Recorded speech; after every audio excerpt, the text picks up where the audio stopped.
Hello everyone.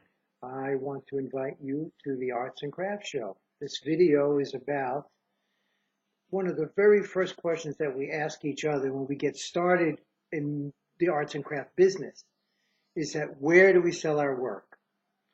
Well, I think that there are a lot more places to sell our work than you think. You probably have your art studio or your workshop already set up. You've gotten a lot of crafts here, there, everywhere, in all forms of completion. You've given a lot of it away to family and friends for gifts. And now you've got all this work and you're really into it.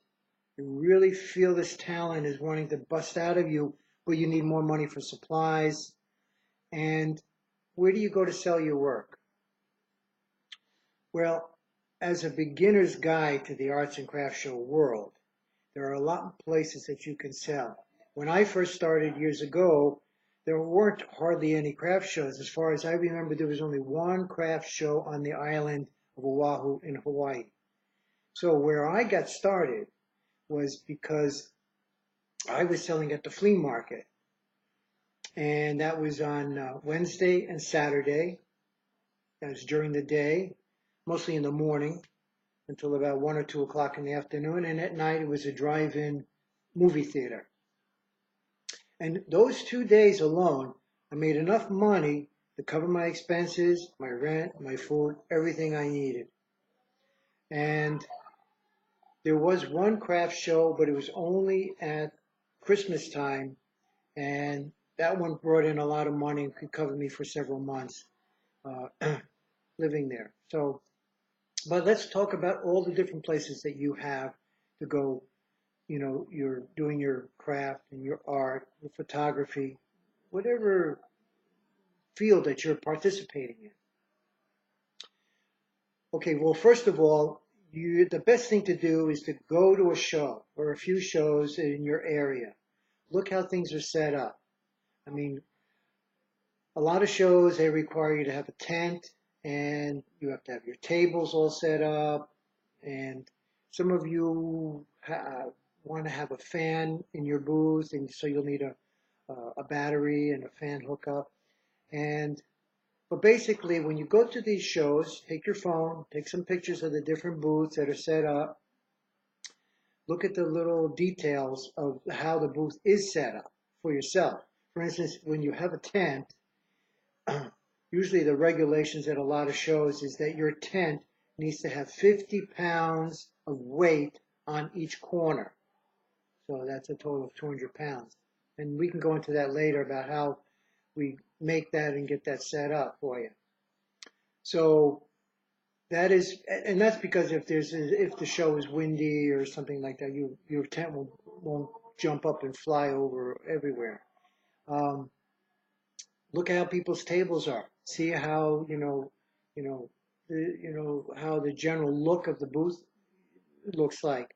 Some people bring carpeting in. I've never done that, but they bring carpeting and put it on the floor because the ground may be cement and it's hot and it's uneven, and so they bring some carpeting in or something like AstroTurf.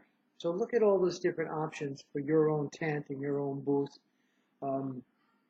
Years ago when I started, we didn't have any tents, okay? And then as the shows became more organized, tents became required. And so I ended up having to get a tent also. But years later, they weren't so specific anymore, and I usually just end up using an umbrella. It's easy up, easy down. Umbrella is just enough area for me to do the math. My work is all out in the open anyway. Being a copper craft, the elements aren't really going to bother it. But you may need a tent. If you're a photographer or a painter and you have your work matted, then you will need to have some kind of protection at day or night if it rains, because even a few drops on a mat will swell it up and you'll have to replace everything. Also, tents are really nice in that they give you a certain sense of security when you're leaving your booth out all night. A lot of shows already have security, but trust me, one or two people cannot cover an entire park or an area, and security is just mostly, a token effort to just kind of keep away the low level, people who are just kind of wandering around. But anyway, I do want to say that it's important to have a tent for those reasons. My work, you can leave it out. I've never had anybody steal my work. And other metal workers also, they've never said they have any steel work, but sometimes I wouldn't notice if it's gone. I have so much work out there. So where do you go to do shows? Once you figured it out, you got your tent idea and your tables all set up, and the cloth covering. My first recommendation is to set it up in front of your house. And I say in front because I think you should have a show in front of your house, and you can put a sign out there, a one woman or one man crafts show. And it's important to say that because people will think it's some form of a flea market, or your garage sale or a yard sale, and they're going to want everything at an inexpensive price. But it is your craft, your art, and you really don't want to have to bargain too much. But this way you get to have a few sales, you practice with the customers, the people who pass by, and at least you're getting your booth set up for practice. You're taking some pictures, very important because many shows require that you have a picture of your booth when you submit your booth show, to their art show judges. So they're going to want to see what it looks like to see if it fits into their show. Tents normally need to be white, and they like that uniformity, which I always find kind of strange because we're all kind of ununiform, type of people. We're creative, talented people. We just kind of like to, make everything, different. But the shows, the promoters of the shows are not normally artists, and they're looking for a certain look to it. So go to the shows, see how other people are doing it, take a look at their booths, set up your own booth, have it set up in front of your house, and make a few dollars and engage in customers. You'll start the banter, you'll learn the process. So when you actually do your first show, you kind of already got it figured out. You're a little more comfortable, you have some confidence. Where are other shows that you can go to? I mentioned I started out in flea markets. They got farmers markets, very good to do. They combine farmers markets and craft shows. I mean, I know someone who does the farmers market over in Rochester, Minnesota. They do very well every Thursday. They set up. It's just a one-day show, and they do really well. They have a regular set of customers, and they sell soap, so therefore they do really well. Plus, they do the arts and crafts shows on different weekends. So you don't have to confine yourself just to arts and crafts shows. They got flea markets, they got churches, they have a street show, merchant show, where people will put their work out from the different stores out in front. You can participate in that as well. I've done some shopping mall shows, these little small strip mall shows. Not very good, but it's protected and it's indoor and it's different. Okay, I suppose some of you have had better success than I have at those shows. I don't like the lighting in those strip malls. I don't like the lighting in the fluorescent lights. It doesn't show off my work really all that well. Later on, you can get, if you're a potter or artist or a glass worker, they have what they call these artist crawls, jewelry makers. So what you do is you become part of the community, usually in your neighborhood, where they'll have an artist crawl where the locals or tourists that are going to be in the area for that weekend will sign up, and they will go from one house and one workshop to another house and another workshop. And because a lot of workshops are in people's homes. Sometimes they do go to a gallery in between these artist crawls, but basically it's the artist's home. The clients get to go in and see your workshop and how you work, and you have much more of a one-to-one relationship with your customer, because you don't have many of them coming all at one time. They're kind of all going around in one big circle or artist crawl. I guess it's sort of like, I'm thinking about it, it's like a pub crawl, where you have some kind of a bus or somebody like that, and they go around to these different pubs. Some places have stores usually only at Christmas time, They have it for about 6 weeks, everywhere from Thanksgiving to the first of the year. And it's more of a co-op-ish type of thing. And that can be a really good time of year. You might have to invest some of your time to sit the show, a half a day, one time a week, depending upon how many people are in the show. But it's pretty lucrative, that. And I used to have one of these cooperative galleries in the city of Solvang in California.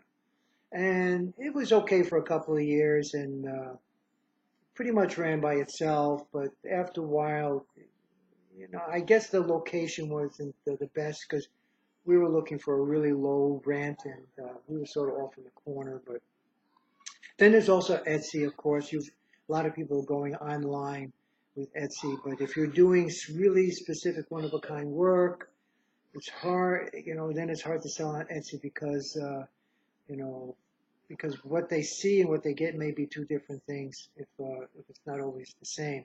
Maybe like like photography. Photography, you see what you get, not a problem. But whereas my work is every piece is an individual piece, it won't look the same. It won't look the same every time. So there are a lot of different ways to go when you want to do the different shows, and a lot of different options during the week. And then there are just some that are strictly artist markets where you sell your work, your artist will go and they'll do something up along the art wall. Then later on, maybe in the next video, what we'll talk about is when do you go to your show? When is the best time? If it's a 2-day show, like a Saturday or Sunday, Friday is usually the setup. And trust me, it's really good to get there early and set up early because it takes a lot longer than you think. That's why I'm saying that it's good to do it in your front yard first. Get a general idea of what it's like to set up and how long and how much time does it take.